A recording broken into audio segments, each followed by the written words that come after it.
Hello, I'm Bombing Gamer. I have about 3,000 hours on Apex Legends on my Xbox.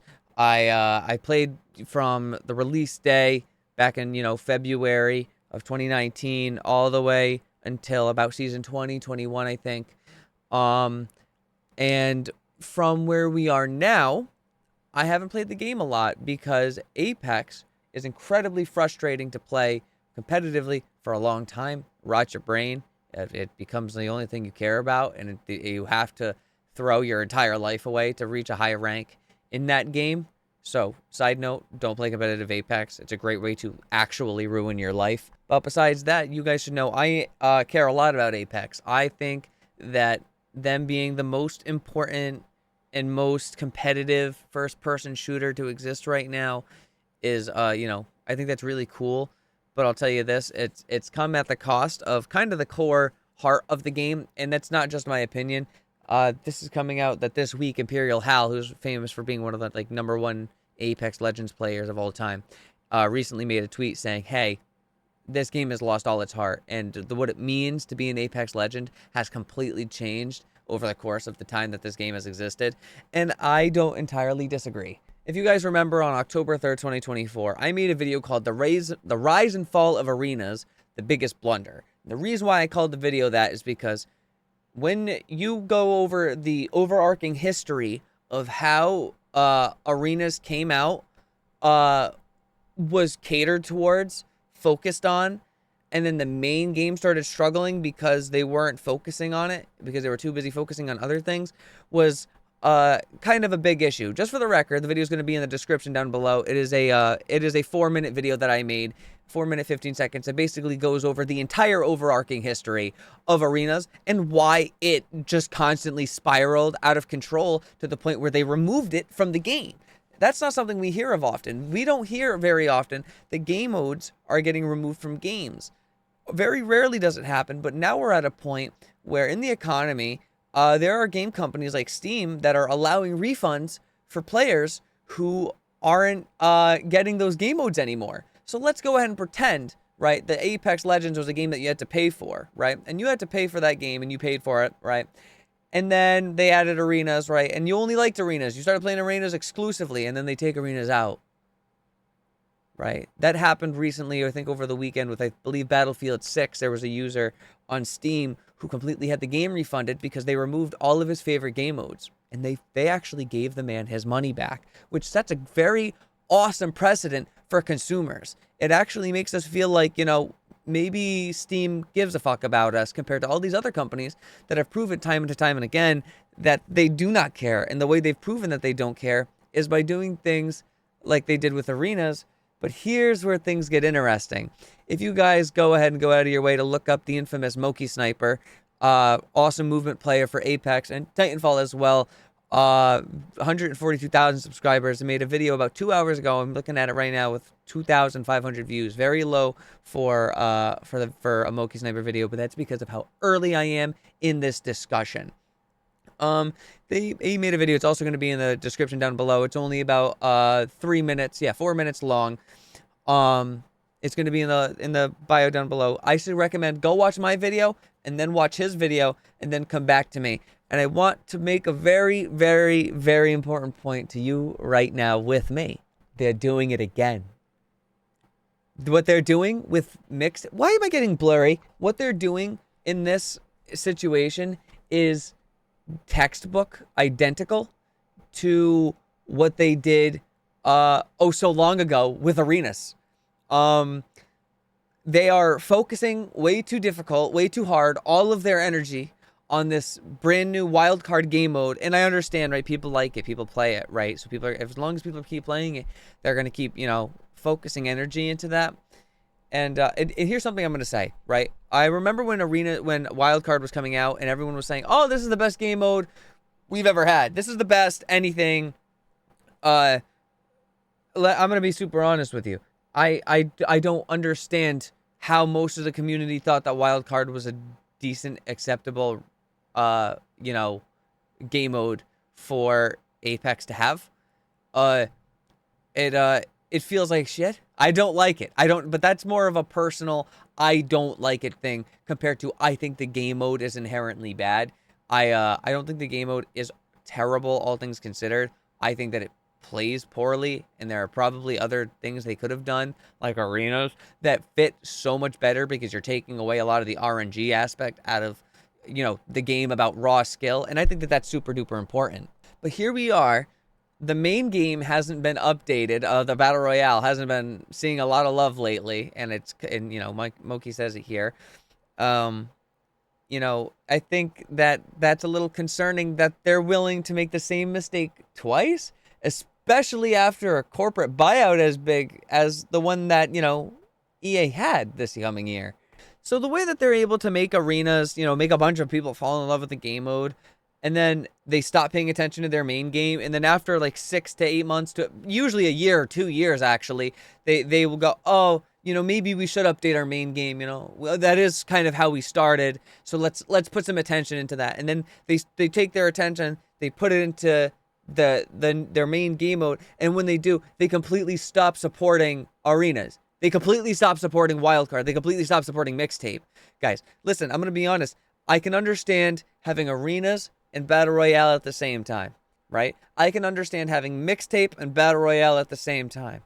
Having mixtape, Battle Royale, and wildcard all at the same time.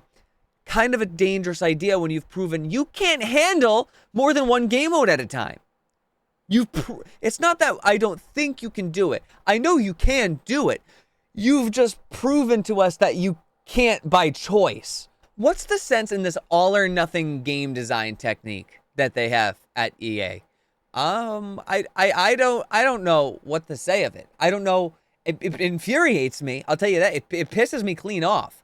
The concept of, hey, let me put all of my eggs into one basket all the time, completely dividing our player base time and time again because of our poor integration skills for these new game modes, for our poor planning, for our poor, staffing teams, for our poor every step of the way. They just kick themselves in the balls. What the fuck is the logic in it? Listen, I understand I'm no game designer, right? I don't work for EA. I don't. And I can say that.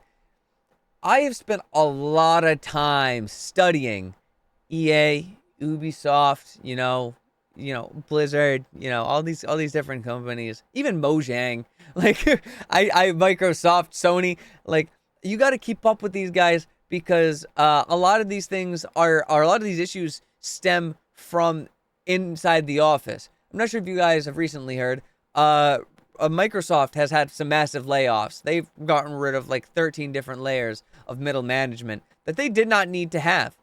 Why the fuck were there 13 levels of middle management in the first place? There's a reason why games are so difficult to make nowadays. They don't have any liberty. They have to go ask this person, then ask this person, then ask this person, then ask this person, just to get them decent clearance on what heroes are coming out the next season, what ammo types are being buffed or nerfed, anything about anything at all. They have to go through 13 layers of middle management just to find out if it's even going to come out in that patch. It's crazy. Half of these companies are still changing things about their game the weeks that they're coming out. The only thing as degenerate as this in the gaming space is game companies announcing games like 10 to 13 to 15 years before we ever even see fucking test footage of this game. We have seen absolutely positively no footage of Elder Scrolls 6 yet. We have seen so little gameplay footage of No, we've only been leaked gameplay footage of GTA 6 as of right now. We've never even fucking seen gameplay footage. Holy shit. That's the only thing worse than the belligerent, poor business management skills that they do at EA, is the ability to be like, hey guys, we're working on a game, and it's going to be a long, heartfelt process from us to you. And full warning, this game isn't even close to being finished. Don't tell us! Just keep it to your fucking self! I remember the first game that did it, and it really I think it showed in the numbers, was Legend of Zelda Tears of the Kingdom. I'm not sure if you guys remember, when that game got announced, they put it on a trailer, and they were like, oh, hey, guys, just so you know, there's a sequel to Breath of the Wild that's being worked on right now. It's in development. It won't be done for another few years. And, the game comes out, and because it's kind of the same map, slightly redone, and it's because it's Breath of the Wild 2 with a 2 at the end. That game, I think it did a little worse in my opinion, than Breath of the Wild. I think Breath of the Wild is a better game than Tears of the Kingdom. I think Tears of the Kingdom is still a good game because of the incredible player agency and creativity you can have with the tools they provide, which is awesome. I love stuff like that. But they announced a game and then took forever to make it. That wasn't fun. Waiting like 5 years to get news on Tears of the Kingdom a second time. We have GTA 6 and Elder Scrolls 6, both following that same exact pattern. And if we want to reminisce a little bit, Overwatch 2 did something very similar, being a 3-month release hero schedule, when one day they released Sigma, 6 months later they broke their schedule and then released Echo. Then a year later, we didn't get a character announcement. They announced Overwatch 2 and they announced PvE and all these fun things. They cancel half of it and we never get it. Eventually, when Overwatch 2 comes out, it boils down to 3 heroes and 2 maps. Maybe a couple of reworks, and they removed 2 CP. They removed more content than they fucking added. I don't know. I think that there's just like a really growing trend on a lot of businesses and companies right now, cutting corners on the things that made them amazing in the first place. The things that made them their money, it really are pretty like the obvious stuff. Like Bethesda. One of the things that make them as good as they are is their world building prowess. Prowess. Just fucking nail it every single time. Even what they're working on right now, I'm very confident will be a phenomenal game. If I'm not mistaken, according to the information we have available, it should be called Elder Scrolls Sentinel, if I'm not insane. Shout out to the Red Guard. That's, I think it's going to be an amazing game, but they need to remember where they're good and where they're not. They're not marketing people by any means. Maybe now they can be marketing people now that Asha's in charge of, Microsoft and them subsequently.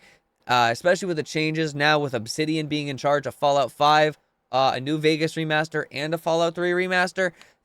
There's a lot of responsibility going around, and I think that it's about time for the responsibility to go around. Some people have proven to us that they don't have what it takes to do what they do or what they've been doing for the last 15, 20, 30 years.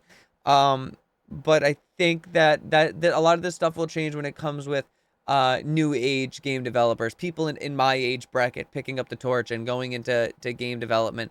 But here's the thing, and if you are a young game developer, please listen to me. Stop applying to AAA companies. They're not going to make anything art. They're not going to make anything beautiful. They're not going to make, Apex Legends at one point was art. It was beautiful. They have taken everything that made them beautiful and they wiped their ass with it. It's kind of insulting as a player. But that's why the art has come down to us, the players, the people the dreamers who actually have the passion for these products and for these projects. Like, I'm at a point where Minecraft has some glaring obvious issues. One of the things I can be very obvious about and tell you at face value without having any stress or fear, we all agree on this. Minecraft has the same inventory that it did when the game first came out. It has, your 3 bars of 9 and then 1 more for your hotbar. That's your Minecraft inventory. And since that point, they've added over 1,000 new items, and variations out the ass for each of them.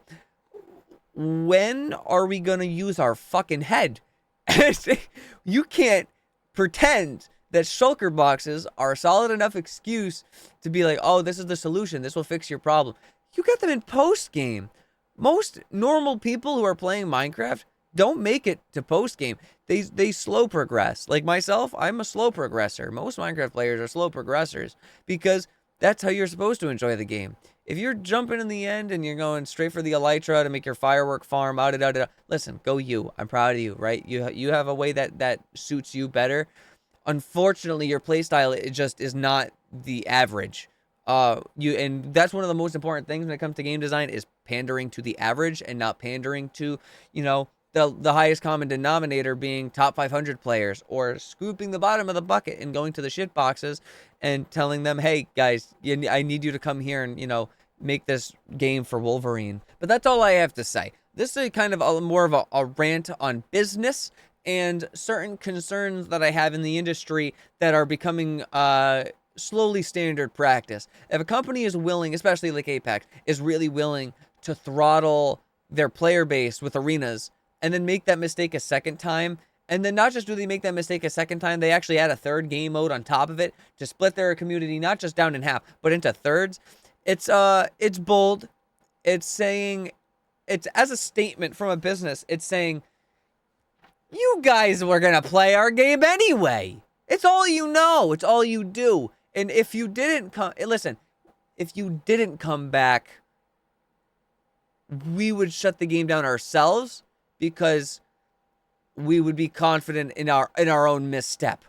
That is the level of confidence that I see in somebody being able to make a mistake one time and then make that mistake twofold a second time later in life.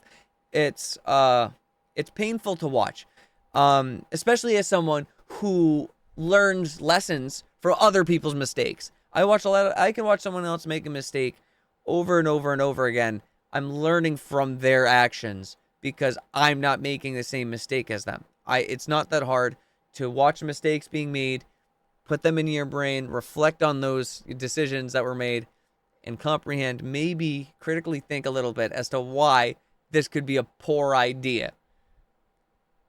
I'm 23. I have no degree. If I could explain to you in this much detail, with this much ease, why it could be a bad idea for game companies to be doing the stuff that they're doing right now, then there should be some concern. There should be some red flags. But the only way we solve this is by getting people like you and me into the industry.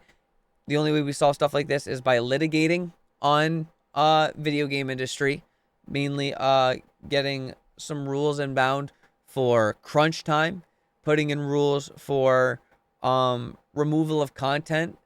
Stop Killing Games Act needs to be passed. Hashtag Stop Killing Games. If you don't know about Stop Killing Games, go do your research on them. Phenomenal group so far. The fact that they have as little recognition as they do is incredibly frustrating as somebody that has as much passion as me in the video game space. But it is something that everyone needs to marvel at and study.